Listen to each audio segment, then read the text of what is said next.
In times gone by, one quarreled oft with Guizhong concerning mechanical principles. We each had our ideals, and neither would yield. Under the pretext of a social gathering, one invited the impartial Rex Lapis to judge the quality of our creations. But Rex Lapis declared that Guizhong's obscuro vulpus mechanism was superior. Though one was too proud to acknowledge it, in one's heart, one knew that Guizhong was indeed the superior talent in the mechanical arts.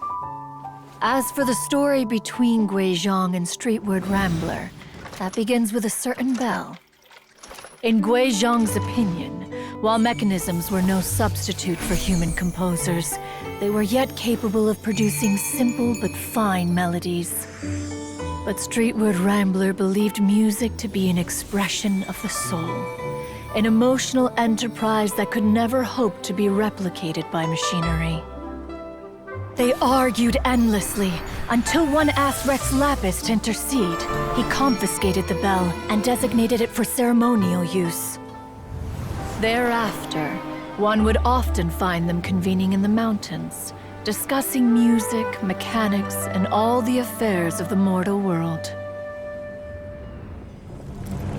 But these good times were not to last. War broke out between the gods, and soon engulfed the Guili Plains.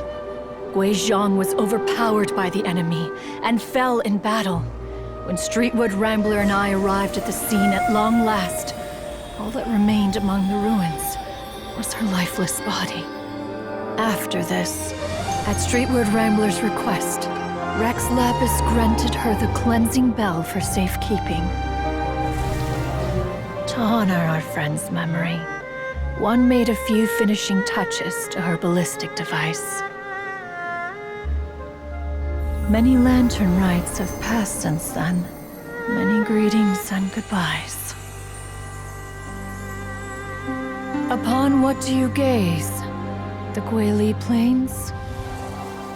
No. It's everything.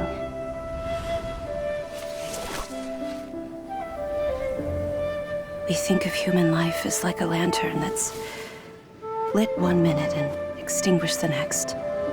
But are we Adepti so different?